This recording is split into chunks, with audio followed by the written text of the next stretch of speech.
Megan Absten. Thank you guys so much for being here today. I did not expect this many people to show up. Tara and I were texting last night and she was like, I don't know if I want to tell you this or not, but we actually have a wait list. I'm like, okay. No, but I see some familiar faces in the audience and some unfamiliar faces, so I'm excited to share a little bit about my story with you guys. So when Tara first approached me and asked me if I would do this talk on intention, I had to sit down and really think about what that word meant, and then more importantly, what that word meant to me. And what I kind of landed on is that intention is the point in your life where you find something that is worth living for. It's something that fuels you, excites you, gives you passion, and just gives hope for the future. So I'm gonna start. I've had to condense my story immensely. If I told you my whole story, we'd be here literally until it got dark outside. So this is a very condensed version. But in 2008, my family and I were living in Florida. Family right here. So I'm the oldest of 4 siblings. It's my mom and my dad. And things were great. I was 12 or 13 in 2008, and I was living my best life. Like, I feel like everyone growing up had that house in their neighborhood where like their mom had the fridge stocked and the cupboard stocked, and like that's where you went for your snacks and that's where you hung out. And that was my house back then. So I was, didn't have a care in the world, and my parents got into the market of flipping homes. My mom was a real estate agent, my dad was a contractor, and they were flipping homes.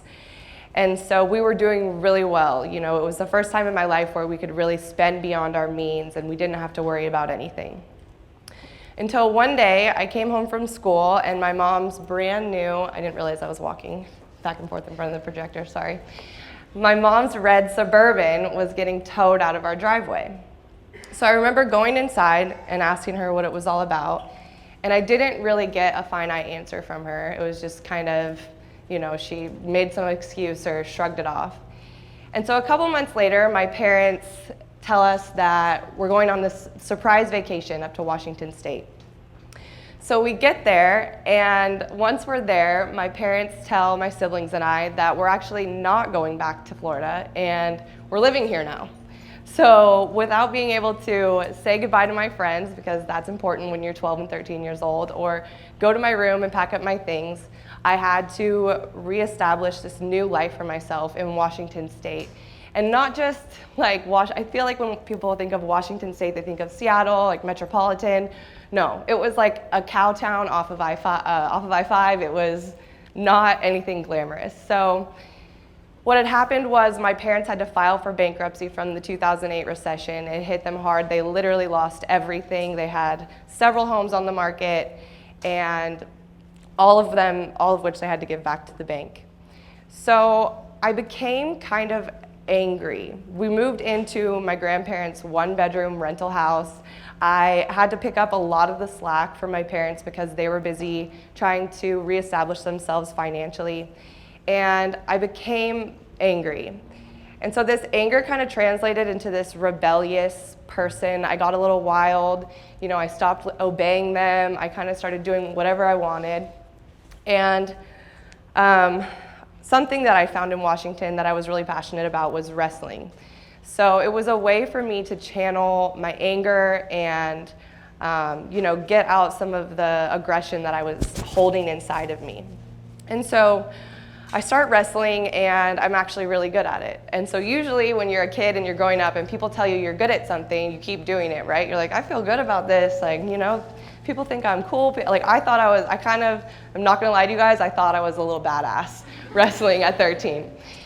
And so one day in 2009, it was the winter break of my freshman year of high school, I go out ATVing with some of my friends. So I get behind the wheel of a 600 Polaris RZR at 14 years old, never having driven one before, and ultimately lose control of the vehicle. So as this vehicle is rolling, I stick my left arm out as a reaction, and the roll bar comes down and crushes it. So from there, I was airlifted to Harborview Medical Center, where I was immediately rushed into 40 hours of consecutive surgery to try and save my left arm. Eventually, they were able to reattach the arm.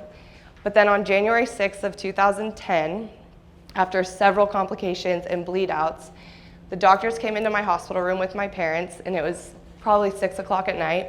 You really lose concept of time when you're in the hospital, so I think it was evening. It might have been 6 a.m. So they come in with my parents, and my parents, I can tell, have been crying. My mom's got puffy eyes and no makeup on, and my dad's doing this lip quivering thing that he does when he cries. And they're standing next to me, and the doctors tell me, "You have to make a really hard decision today, Megan. We can try and keep saving your arm, but the chances of it working are slim to none. And at this point, it's basically life over limb." And I just looked at the doctors and said, "Is that my only option? Like, is there not an option 3? But obviously I got my arm amputated, and after that it was even harder. So not only was I the new girl with, no friends, I now was the new girl with no friends and one arm, and we were still poor. So the struggle was real, to say the least. So this is, I guess I should have gone there earlier. So this is me after the hospital, pre and post amputation. And so one thing that I turned to was wrestling. I found a lot of identity in wrestling, and I think that it was something that I really felt like I had to get back to, because it was something, there were tabloids, the one-arm wrestler, or wrestler loses her arm. And so I felt like that was something that I needed to do, and also because the wrestling community was a community that supported me so much through this trauma. So I go back to wrestling, and I don't know if this is a surprise to any of you, but wrestling with one arm is really hard. It is a sport of leverage, and if you have one arm, you're just not gonna be, maybe you could be good at wrestling, but I sucked. So literally there was a quote in a newspaper where my coach called me a first-year wrestler again, which basically translates to, she's just not good anymore. So I was having a really hard time adjusting. I felt really misunderstood by my family and my friends, and I started to push everyone away from me. I started to hang out with people who didn't really know where they were going. I pushed away, all the good people, the people who cared about me, because I just felt like all I received from them was pity. I'm not sure what this next slide is, sorry. So I start going to therapy, because when you're 14 years old and you lose your arm, for some reason, people think you need therapy. So I go to therapy, and I end up getting kicked out of my house first, actually. So my parents kicked me out because I'm abusing drugs and alcohol, I'm smoking weed all the time, I'm drinking during the week, and I'm doing it in front of my 3 younger siblings, and my parents are just like, straight up, dude, you can't live here. I'm sorry, you have to go. So after I get kicked out of my house, I Google therapist, and I text my mom, and I'm like, "Mom, we're gonna fix this, and I'm gonna make it better, I promise. Like, let's go to therapy." So I find this Craigslist therapist whose office is above a pawn shop in like the sketchiest part of town. And this lady, I guess the only way she might have made me feel better is because her problems were worse than mine. I don't know. So one day I get to therapy early, and there is this little convenience store right next to the pawn shop. So I go in, I remember I grabbed an aloe water, and I walked up to the counter, and this Indian American guy looks at me, and he's like, "Hey, I know you. You're that girl who goes up to that crazy lady's office over the pawn shop." And I was like, "Yeah, that's me." And he's like, "Why?" He's like, "That lady's insane. She comes in here talking about the most absurd stuff. Why do you go see her? You seem like a normal teenager." And I was like, "Really?" So I thought to myself, like, this guy gets it. He thinks I'm normal, he thinks I'm cool, and he thinks she's crazy. This guy gets it. So after that day, honestly, in that moment, you guys, my whole perspective of everything changed. All it took was that one guy at the convenience store to look at me and say, "But there's nothing wrong with you, you're fine. Why are you going to see her? Like, she's the one with the real issues." And everything in my mind changed. The way I saw myself changed because I realized that I had the power to think about how I saw myself. That's a good song. Is that Demi? Yes. Shout out Demi Lovato. Praying for you, girl. So anyway, I changed the way that I saw myself, and I'm not lying, you guys, when I tell you that everything in my life changed, and all it took was this simple shift of perspective. So once I changed my perspective, I realized that I need to do something different, because I don't know if anyone in here knows the definition of insanity, but it's doing the same thing over and over again and expecting a different response. So I knew that I needed to change my environment. So I ended up going to a boarding school for 2 years, and when I went there, I found track.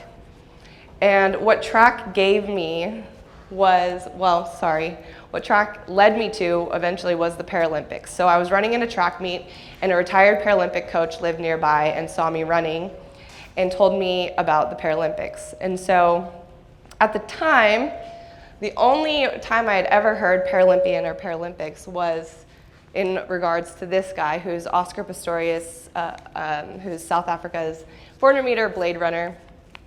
And so when he asked me if I would be interested in running the Paralympics, I said, I lost the wrong limb for that. And he's like, no, like there's people. So I had no idea, and I'll give you guys a little definition right here. But there are several women internationally who run who have upper extremity impairments who I now compete against today. And so I go to my first national meet in 2013. It was in San Antonio, and I end up winning the silver medal in the 100 and the 200. So I really just went to this meet to feel out the Paralympics and see what it was all about. But then 2 weeks later, I get a call from the U.S. Olympic Committee saying, "Congratulations, you made the world team and you're going to Lyon in 2 weeks, so we're sending you your itinerary, we're sending you your gear, and we'll see you in France." And at this point, just to give you guys a reference to how unprepared I was for this, I literally didn't even have a passport. We were leaving in 2 weeks. So I got my passport expedited, ended up going, and made every rookie mistake in the book. I literally walked the 100 meters. But the important thing about that is that I found something that set my soul on fire. I found something that was worth striving for, and ultimately my long-term goal was the 2016 games in Rio. So my question to you guys is, do you have something in your life that feeds your soul, that you're passionate about, that you're excited about, that you are working towards? Do you have those big goals and dreams? And if you don't, it's okay. But what are you doing to find that? What are you doing to search for that and figure out what your intention is in this life? So your what and your why. So I wrote, in order to live an intentional life, you must find your what and your why. And sometimes you're gonna find your what before you find your why, and that's totally okay. I found track before I knew what the hell I was doing. Like, I did not know what I was doing, but I knew I was in love with it, and I knew I was passionate about it, and so I kept pursuing it. And it got me here. So in 2016, it was time, right? It was the moment that I had been training for, the qualifying meet for the 2016 Paralympic Games. Sorry, I say 2020 every day now, so it's hard for me to go back. But 2016 Paralympic Games in Rio. And so in the meantime, I had moved down to Florida to really commit myself to training for the Paralympic Games. And so I come down here, I'm training for Rio, and I go out to UCLA to compete to see if I can make the team. So we're sitting in this auditorium, and after we compete, because it's not top 3 go in Paralympics because there's like thousands of different disabilities, so it's like literally the top 5% go. And so we compete, that night we go into an auditorium and they'll call your name out. So in every list I've ever been on in my entire life, my name has been first, AB, right? I think in 3rd grade there was a guy with the last name Aaron, or Aaron if you like Key and Peele, but that's the only time. So they started calling names, mine wasn't first, and I was just crushed. I was like so upset. And then I realized that it wasn't in alphabetical order, so I got excited again. Yeah, my spirits lifted, and finally, after 5 minutes of sitting in that auditorium, they called my name, and my friend who was sitting next to me, her name had already been called, and I just remember us, like, we were squeezing each other's hands so tight, because we did it, you know, it was both of our first games that we had qualified for. So fast forward to about a month after I qualified. It was about 2 weeks. I don't know what that's doing in there. Sorry, just not in line with my slides right now. So fast forward 2 weeks and I am training for the games, right? So long jumping. Long jumping was my baby. I had progressed so much in this event and I was projected to win the gold medal, and so it was something that I was just putting all my efforts into. So 2 weeks before I was supposed to fly to Brazil, I'm doing a long jump practice and my Achilles completely ruptures. Yeah. So I remember flailing my limbs and somehow getting into the pit and just scream crying and just yelling and being so angry. And none of the tears or pain, none of the tears came from pain. It was all because I knew exactly what had happened, and just everything in my mind was melting. Like I couldn't think straight. So eventually I did have to withdraw from the 2016 games. And honestly, I think that this was a lot harder than losing my arm, because because it was something that I was intentional about, basically. It was something that I had set my mind to. I had every intention to get there, and then I got there, and then some random, you know, thing like freak injury comes in and pulls the rug out from underneath me. I mean, I was talking with Tara, and it's like you don't expect to lose a limb in life. You don't go through life thinking, I'm gonna keep all my limbs for all my life, and I'm gonna make sure it happens no matter what. You don't think like that, right? And so it was just something that happened, but I will say that going through the loss of my arm definitely made this a lot easier for me, because I was able to conceptualize. I actually did grieve after rupturing my Achilles, you guys. I had the full grieving process, but I was able to recognize what stages I was in, and so I was able to move through it a lot quicker. So my question to you guys is, what do you care about and why? What matters in your life? What is something in your life that you're just willing to put everything into? So I just want you guys to think about that. And I want to say that nothing in my life happened by chance. It happened because I set goals and I forced myself to accomplish them. And I think that that's possible for anybody. And I just think that it's not, I'm sorry, I just need to see what slide is next. Okay. So I've had people tell me to my face that I would never be successful in the NCAA, or I would never be successful in a Paralympic realm. And I didn't let it stop me. And the main reason for that is because it's not their life to live. It's my life to live. And if I think I can do something, I should be able to do it. And I think a lot of times, especially with social media and, you know, everyone liked to tell me with my YouTube channel, like the market's just too oversaturated. It's too late for you to start a YouTube channel. But I did, and I'm already at 40K subscribers in 6 months. And so it's just, shout out, thanks. So it's just like, people are gonna doubt you, but if you have that inner belief in yourself, you'll be able to see things through. I think that the reason why I'm still pursuing my goal to go to the Tokyo 2020 Games is because my intention is still the same. My goals just changed. So if you're true to your intentions and you stick to what you believe in, despite what anybody else says about it, despite, you know, opinions people have, it's possible. When in doubt, always return to your what and your why. Your what and your why is what is going to keep you going and fuel you. and your long-term and short-term goals are how you are going to get there. So I like to take this day by day and outline what I do on a daily basis.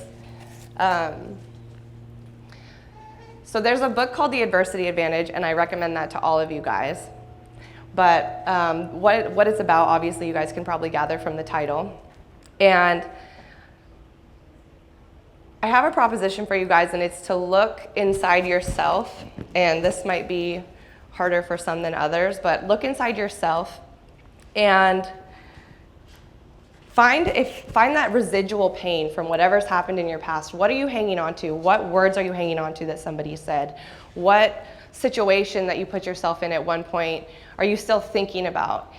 And then I want you to ask yourself 2 questions. The first being, is it worth the space in your head? Is it worth constantly thinking about? And, because it really is miserable, and the thoughts are up there living rent-free in your head. So if there's not room for it, get rid of it. And you can do things by things to get rid of it, like therapy or finding your outlet.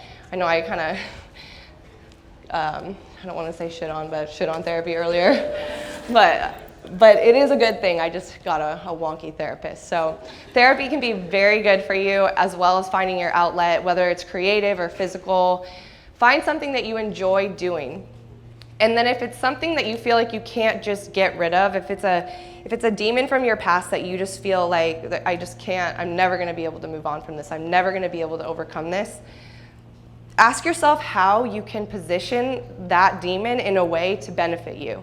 And that's why I recommend the book Adversity Advantage, because it really teaches you to be able to use all those negative things in your life and all the bad stuff and make it good, because it's all a matter of perception. So that's pretty much all I have for you guys. I'll just keep ranting and saying the same thing over and over again, but yeah, I think that believing in yourself, I wrote that in caps, so I would say it. It's cheesy, so I don't want to say it, but I promise you guys, I'm not here by chance, and I had every reason in the world to give up. I had people, when I told them I wanted to be a motivational speaker, laugh in my face. I've had people doubt me every step of the way. I've had major injuries that, should have led me to do something else or not pursue my dreams. And I don't know, if I can do it, you guys can do it. So that's all I have for you guys. Thank you.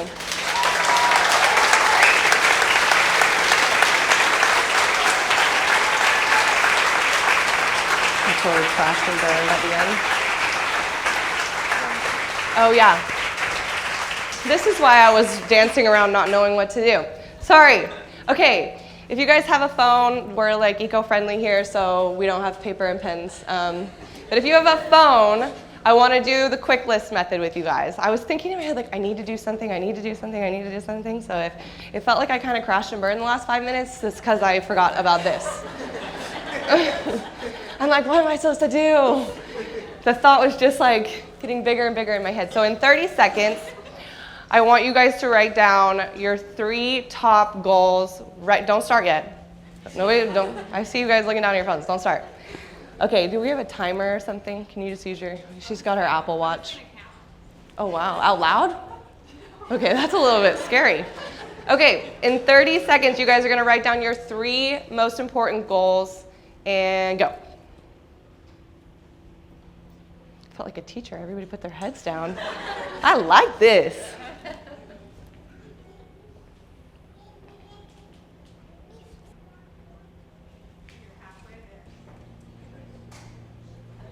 All right, 30 seconds is up. So I love this activity because it's actually proven that the goals that you write down in 30 seconds are more accurate than if you had days to work on this list of goals.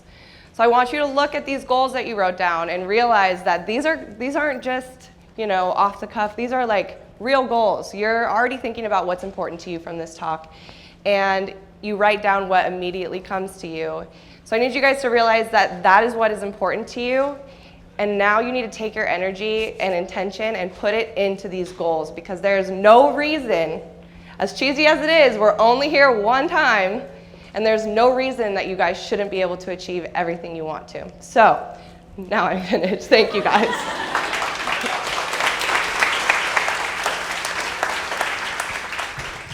Okay, so we're going to do a Q&A, and before we start, I want you to talk a little bit about your YouTube channel, and I know you've done some motivational speaking for kids with disabilities, other people with disabilities, but you guys can check out Megan's YouTube channel. I've honestly only watched one video, and it's her one-armed prank video, and it is excellent. It's not even my video. It's her video in my mind. That guy's video. He's like, dang, it's my video. Well, it's really good. She goes to the Bradenton Beach and is like, hey, can you help me play this guitar to like people passing will you by? strum for me? She's like, this is my life dream to be people are like, I believe in you. And she's like, thank you. It's actually really funny. It's 20 minutes. Great. Yeah, great 20 minutes of pure comedy. Excellent content. So yeah, I started a YouTube channel January of this year, and I'm telling you guys, starting a YouTube channel is something that I talked about doing for 3+ years. I was like, I'm gonna start a YouTube channel. I'm gonna start a YouTube channel. It was always next week, next month, after this happens, when I come back from here. And I sat down with Tara in December or January, and I think we assigned my word of intention then, right? So I was like, okay, I guess I need to start this YouTube channel. Because I had literally said that to you, and you're like, I think your word should be intention. I'm like, okay, better be intentional. Oh God, now I have to start living with intention. Yeah, so I better can do it talk then. in 7 months. And that's really all it is, guys. The people that do things and overcome things and make things happen, the difference between those people and the people that don't is that they just did it. That's really all. It's very simple. It's all there is. All you have to do is commit to it and do it. So anyway, I started my YouTube channel because when I lost my arm in 2010, I went to YouTube to look for things on how to, put your hair up with one arm, how to shower, how to get dressed, and there really wasn't any content there. So I really started it to fill a void for that, so I started making one-armed YouTube tutorials, and it's pretty amazing. The how to tie your shoes with one arm video has gotten over 250,000 hits. And I get messages daily from moms and girls and guys thanking me on how, on teaching them that method, because if their daughter was struggling. I get pictures of ponytails from moms saying, my daughter just did this and it's the first time she's done it since she lost her arm. Thank you so much. And so that's why I keep going. That is my why. There's a quote that I like that is, be who you needed when you were younger. And I've always, because as the oldest of 4, and you guys know how I grew up, I wanted somebody to be there for me, you know what I mean? But I didn't really have anyone. So that's what I'm doing now, and I'm doing it through YouTube with a splash of comedy every now and then. All right, who has a question for Megan? Oh, Jesus. Hello. Hi. Hi, thank you. I'm a teacher with a local innovative school called Sail Future, and yesterday we watched your video, the 5 things you would say to yourself if you were back in the hospital, or that you could say to yourself. Yep, that's it. There. And we discussed some possible questions because they're in the back, so it might be harder for them to ask their question. But one of them asked, how long did it take until you were okay talking about the accident? Yeah, so Thank you. I actually was okay with talking about it from the get-go for whatever reason. I think it just might be my personality. I've always been kind of outspoken and comfortable. And so talking about what happened was never really a problem, but talking about the feelings and the emotions behind the event probably took me about 3 years, because my grieving process was actually 3 years long, and one of the years was literally completely and entirely spent in denial. And so I wasted a lot of time trying to convince myself that this wasn't my reality. And so if I could go back, I would definitely say that to myself, but probably about 3 years to be able to talk about it in a kind of productive and educational way, as opposed to woe is me talking about it. 3 years probably. I don't know, does that answer your question? Okay. I'm coming. No, wait, we have to have it for the audio. It's such a technical reason. This is totally random and related to what he said, but how did you know that your grieving process was over? Like, what? Yeah. Did you wake up one day and That's just a good think question. like, okay, I'm done feeling this way, or was it like a slow? So actually, it happened one time when it was a moment. So my brother is 15 months younger than me, and he, as I was, is a little bit reckless and crazy too growing up. So I don't even remember what he did at this point, but he just said something, or no, he fell, and it made me laugh.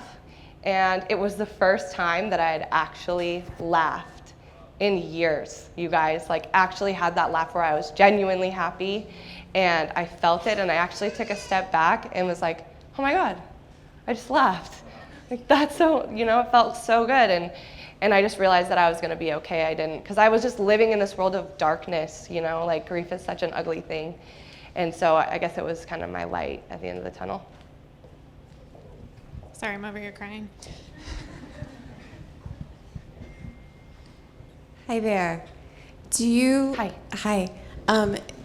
So do you ever have, I'm sure, but I just want to ask, like bad moments or bad days or where you feel unmotivated or not good? And how do you turn that around? Like, how do you shift your perspective back into, I can do this, Right. I'm enough, I'm good enough, whatever. How do you handle that? Right.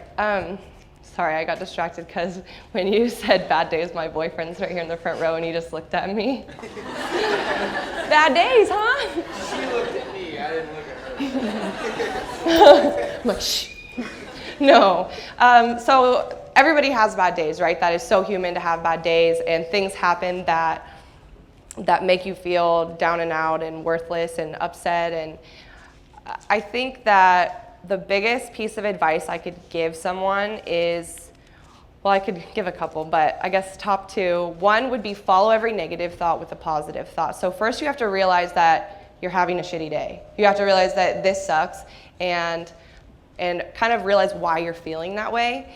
And then I want you to think about what's positive about that situation, or immediately, like if you're just having that kind of negative internal dialogue where like, this sucks, I'm never gonna finish it, like I'm awful at this, start saying positive things about yourself, and it actually tricks the brain into thinking that you're okay. And actually, this is so weird, but smiling really hard for an extended period of time makes you happy, I swear. So I'll just be working like this and working away with a big smile on my face, but it actually does, because it tricks the brain into thinking, those muscles are triggered, and then it actually sends neurotransmitters to your brain thinking that you're happy, and dopamine is released. And so it's a cool little body trick.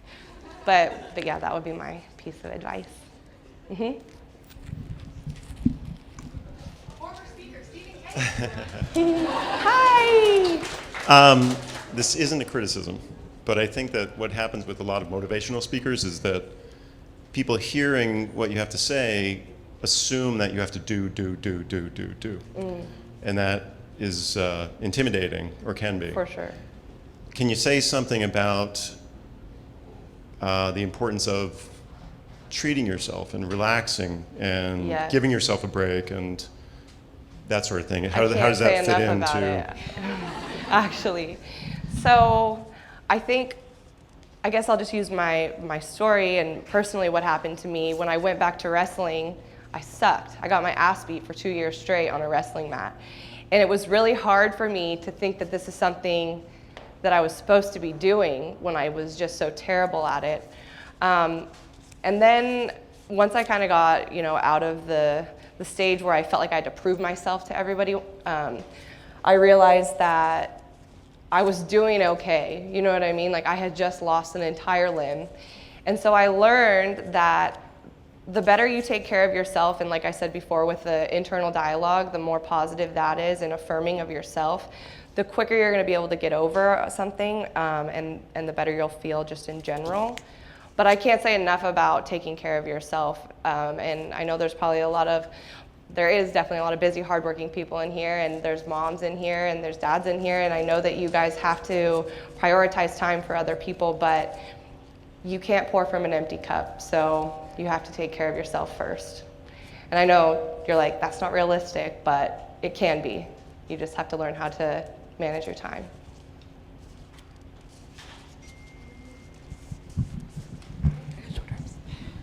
Okay, first of all, you're great.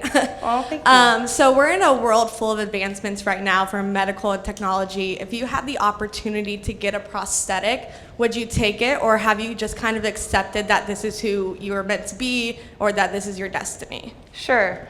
My destiny, I like that. It's dramatic. I feel good. No, so I got a prosthetic when I was 15 after I was discharged from the hospital.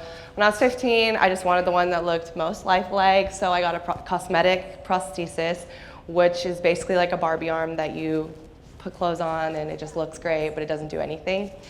I've practiced a lot with myoelectric arms because actually I'm one of 60 people in the country to have this nerve reinnervation surgery done. So they were actually able to salvage the nerves that were in my arm and put them in my shoulder. So if I ever wanted to get a myoelectric prosthesis, I could eventually control it with my mind. But two things on that. One, it weighs like 30 pounds and you have to think really hard to get it to move. And it's really expensive. And I honestly have just learned to get around with one arm. And I think I have for so long now that I'm just probably going to keep it this way. Because it's just I'm missing so many joints also. It's like the hand, the elbow, and the shoulder. So it would be really difficult to operate a prosthetic. I'd be, probably like, come on, open it, move your fingers. So it's just, not something I'm interested in. But maybe as technology advances, it's something I'd look into. Can you follow up on that? We were talking about it before, and you were talking about like it's mostly for other people, the prosthetic. Oh, right. So that kind of came when I realized, so I did wear my prosthetic when I first lost my arm, but I hated it. I had to get it dressed every morning, and when I buckled my seatbelt, I had to like put it in its place, and then it would just like flop around and touch strangers when I was walking by them. It just made things a lot more uncomfortable. And I hated it, you know what I mean? And so I finally was just like, it was during the time in my life where I was like, I am living my life for me. I don't care how other people see me. I'm gonna see myself this way. And basically stuck my only middle finger left up at everybody else and did my thing. And I think that once you make that decision in your head that I'm fine with this, like I feel like I look okay. You just have to surround yourself with positive people though that also, are gonna affirm you and tell you look great, give you that little ego boost. But then you'll see how like trivial and unimportant it is because it's basically like dressing a certain way for someone else's approval. It's like, I'm not gonna put this thing on every day to make other people happy, so. Hi. First off, you're truly inspiring. Thank you. I really loved your speech. Thank you. And I was just wondering, I was always curious about this. There are dreams that take a lot of time and dedication and focus, and I was just wondering how, especially, going through the, poverty and struggle, how you were able to spend all that time towards your goal while being able to support yourself at the same time. Right. So I was really fortunate to kind of get a scholarship into that boarding school that I was at, and things kind of took care of themselves. And so this is kind of a fun fact. Before I switched schools from my public high school to my boarding school, I had a 1.8 cumulative GPA at that high school. And I finished the boarding school with a 3.8 GPA, and then in my first year of college, got a 4.0. So it obviously, when you're smart, it pays off. But yeah, it was a lot of hard work. But yeah, that was eventually how I was able to support myself. Yeah.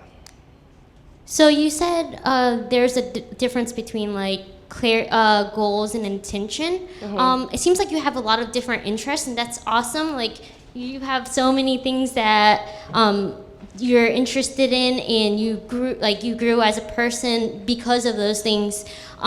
What is the difference between like setting intention years ago, and then setting goals? And how were you able to like find the clarity to know way back then what your intention was and to stay on that path? Because I have issues with staying focused. Like, For sure. For sure. And I think that's why I threw in the what before the why.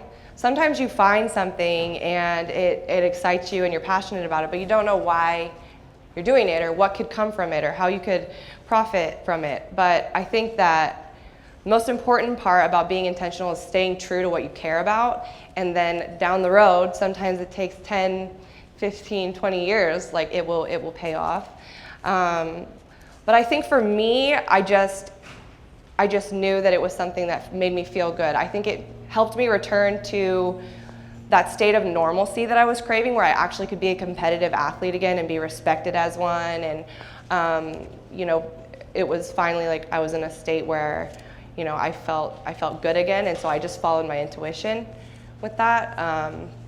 But if you're struggling personally, I would just tell you, like you said, to map out your goals and, you know, just ride your wave, girlfriend. You'll get there. Hey. Hi, Kate. Hi, how are you? Good. Okay, question. For people with non-disabilities, the question of like not making things awkward, what advice would you have for us, folks with two hands, to approach someone who possibly has a disability? Yeah, so I actually made a YouTube video on this, and it ended up being quite controversial because I told people that they should approach people and be normal about it.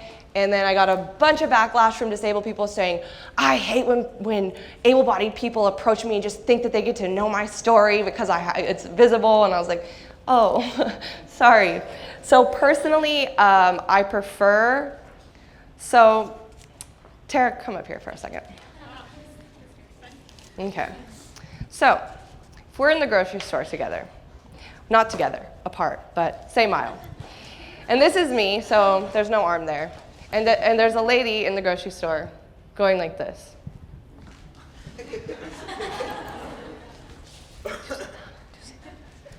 I would much prefer her to just be like, hi, sweetie, I noticed that you're missing your arm. How did you lose it? As opposed to like excessive staring, but not every amputee or person with a disability is like that. So I guess all people with disabilities really want, I think, is to be treated as equal. I think that's what's most important. And so I think I learned from that YouTube video. I would probably remake it and say, because personally that's how I would like it to be handled, but I think that disabled people I feel like I did a study on this, from the consensus that I received on my YouTube channel, they like for you to build just a general kind of rapport with them first. Like you have to get to know them before you get to know the deets, you know what I'm saying? So just treat them as equal, and then if it comes up naturally and organically, it does, and if it doesn't, sorry, you have to remain curious. So does that answer your question? Okay. Okay, great. Do you want to do one more? Sure. I have a question about, Hi. For those goals that we just set, what is like the best tips that you have for like each day, how to be like intentional with those goals, even like tangible things, but how we can like reach those goals on a daily? So I read this book by Brian Tracy called Eat That Frog. I highly recommend this book to all of you. I don't know if some of you in the audience have read it or not. So Eat That Frog basically means your tasks are frogs, okay? So some of the frogs are big, gross, like warty looking toads, and some of them are little tadpoles. So you need to identify what your big frogs are, what the most important thing, okay. So let's say you have a list of 10 items, okay? 2 of those items on your 10 item to-do list are going to be as valuable, or if not more valuable, than the other 8. So you need to identify those 2 tasks, and then every single day you need to do what you need to do to eat the biggest frog, right? So you eat the biggest frog, and then you can go and eat your little tadpoles. But there's this law in the book called the law of efficiency, and it says there's not enough time to do everything, but there's always enough time to do the most important thing. So if you're prioritizing what matters on a daily basis, it becomes habitual, and habits are hard to break, as we all know. So if we form good habits, it'll be hard to get yourself to stop forming good habits. So that's what I do every day, is just figure out what's the most important and get that done, as opposed to, I try and resist the urge to clear up the small things first. I know if we have like a big grueling project, we'll be like, well, maybe I'll just check my email really quick and, oh, I gotta go run some errands and put it off. But if you fight that urge to clear up those little things and you make it a habit to do what's important every day, you will, and then you'll see results. Cool. Another round of applause for Megan, please. Thanks, guys.